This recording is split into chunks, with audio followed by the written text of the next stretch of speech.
महापौर राहिलेला आहे, उपमहापौर राहिलेला आहे. केंद्रात सरकार आपलं आहे, राज्यात सरकार आपलं आहे. मी तुम्हाला सगळ्याला आश्वासन देतो की आमचे चारही माणसं निवडून आल्याच्या नंतर मी स्वतः या ठिकाणी येतो, महसूल मंत्र्याला आणतो आणि तुमच्या PR कार्डाचा प्रश्न संपतो. गरीब गाव आहे, खेड आहे आणि खेड्याच्या मानानं या भागामध्ये जर चांगले निवडून आले तर त्यांच्यावर फार मोठी जबाबदारी तुमच्या गावामध्ये आहे. महापालिकेचा जास्तीत जास्त पैसा तुम्हाला या भागावर खर्च करावा लागणार आहे. केवळ विकास करून चालणार जे काही प्रश्न आहेत, प्रामुख्याने प्रश्न तुम्हाला सोडवावे लागणार आहे. आता तुम्ही डॉक्टर कुठे प्रश्न उपस्थित केला किंवा सोडवणे प्रश्न उपस्थित केला, या ठिकाणी वेगवेगळ्या कारणांना लोक स्थायिक झाले. कोणी नोकरी आलं, कोणी कंपनीमध्ये आलं, कोणी शिक्षणासाठी आलं. तर त्यांची जी घरं आहेत ती बॉन्डवर आहेत, कोणाचे घरं तर काही जागा सापडली बाजून टाकलं. पण दरवेळेस तिथं अतिक्रमण हटवणे या शहरामध्ये चालती आणि त्यावेळेस घराची मोडतोड सुरू होती. बिचाऱ्यांच्या मनामध्ये जास्ती आहे. मला सांगा, कोणाला PR काढलं पाहिजे या गावात? बरोबर राहतो सगळ्याला PR बोर्ड जर चांगलीवर राहत करा. उपमहापौर राहिलेला आहे, उपमहापौर राहिलेला आहे. केंद्रात सरकार आपलं आहे, राज्यात सरकार आपलं आहे. मी तुम्हाला सगळ्याला आश्वासन देतो की आमचे चारही माणसं निवडून आल्याच्या नंतर मी स्वतः या ठिकाणी येतो, महसूल मंत्र्याला आणतो आणि तुमच्या PR कार्डाचा प्रश्न संपतो. मी असं म्हणत नाही की मी उत्तरेत तिकडे दक्षिणेत आणीन, पण जे गरीब लोक आहेत, ज्यांचे छोटे छोटे घर आहेत पण त्यांना मालकी हक्क नाही, अशा लोकांचं PR कार्ड देण्यासाठी इथं नगरसेवक देऊ शकतात, पण महसूल मंत्र्यांना आणून त्यांच्या हस्ते वाटप करण्याची जबाबदारी मी आज घेतली. नाना एवढंच नाही, 35 वर्षीय गावात राहता, गोकुळ मलके आपला नगरसेवक होता. खरं तर सगळ्यांनी म्हणून एकदा गोकुळ मलकेला टाळी वाजवली पाहिजे. मलके तुमचा आपला कार्यकर्ता आहे, पण पदावर असताना एखाद्या माणसाला माघार घेणं आणि प्रचारात उतरणं याला मनाचा मोठा करावा लागतो. या ठिकाणी नारेगावच्या मंडळीला माझी आग्रह विनंती आहे की विकास कोण करील त्यांचं केंद्र सरकार आहे, विकास कोण करील त्याचं राज्यात सरकार आहे. कारण नगरसेवक काही पैसा कुठं आलत नाही, नगरसेवकाला पैसा आणला लागतो राज्य सरकारचा. आणि राज्य सरकार जर भारतीय जनता पार्टीचं असेल तर या शहराचा आणि आपल्या भागाचा विकास होऊ शकतो. आपल्या देशाचे प्रधानमंत्री नरेंद्रभाई मोदी यांनी छत्रपती संभाजीनगर शहर स्मार्ट सिटी मध्ये घेतलं होतं. जवळपास 1,000 कोटी रुपये या शहराला उपलब्ध करून दिले होते. आणि केवळ एवढेच पैसे दिले असं नाही तर सगळ्यात महत्वाचा पिण्याचा पाण्याचा प्रश्न आहे.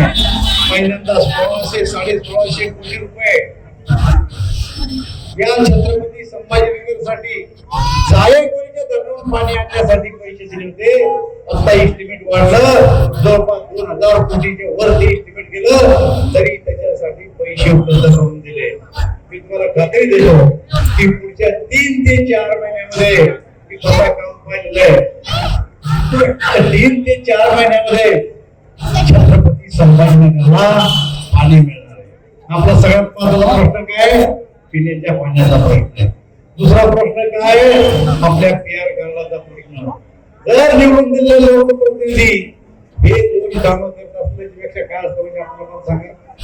आणि शिवाय आपले प्रधानमंत्री हे गरिबाचं कल्याण करणारे माणसं आहेत.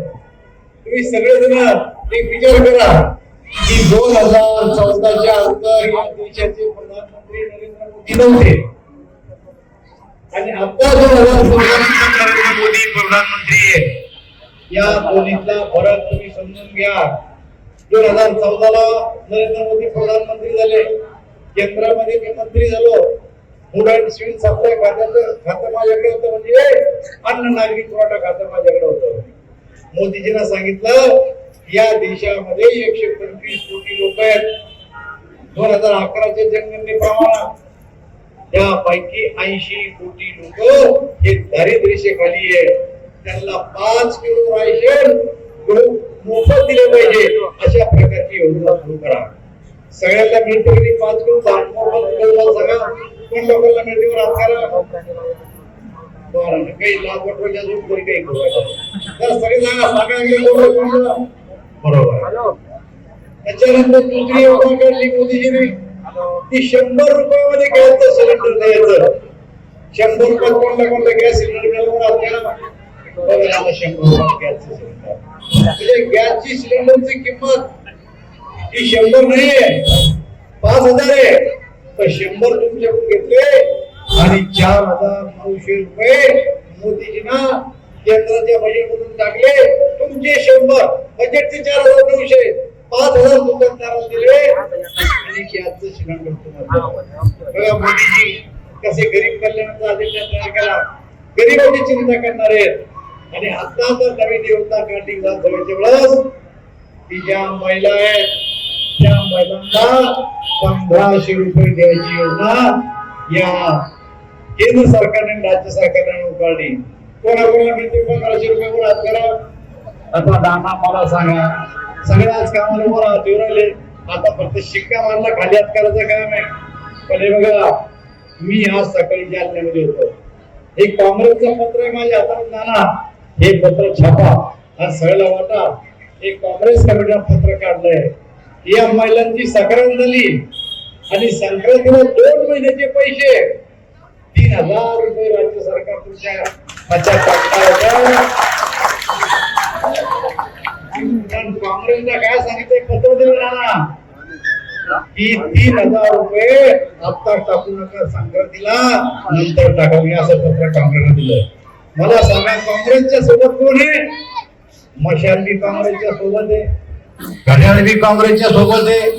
भारतीय जनता पार्टी 3000 रुपये द्यायला तयार संक्रांतीला आणि त्यांनी पत्र दिलंय की 3000 रुपये देऊ नका. पत्र नाना टाकून दे सगळे पत्र. अशा प्रकारचे विरोधी पक्ष, अशा विरोधी पक्षात मतदान करणार आहे का? जोरात करणार आहे का? जोरात सांग, विरोधी पक्षाला मतदान करणार का? मतदान कोणला करणार आहे? जोरात सांग, कोणला करणार आहे? भारतीय जनता पार्टीला मतदान करणारे 4 लोकांना निवडून जाणार आहे. ज्या दिवशी नाना 4 उमेदवार आपले निवडून येतील त्या दिवशी मी येईल, यांचा सगळ्यांचा सत्कार करा आणि त्या दिवशी तारीख सांगेन तुम्हाला की इथं महसूल मंत्री बावनकुळेला तुमचे PR कार्ड द्यायला केव्हा आणायचं हे त्या दिवशी मी तारीख द्यायची. एवढंच मी सांगतो, कारण 10 वाजेच्या आत मला 2 सभा करायच्या आहे आणि त्या जालन्याला जाऊन करायच्या आहे. मी नक्की पुढच्या वेळेस झाल्याच्या बाबतीत एवढंच सांगतो आणि माझी 2 शब्द सांगतो. भारतीय जनता पार्टीचा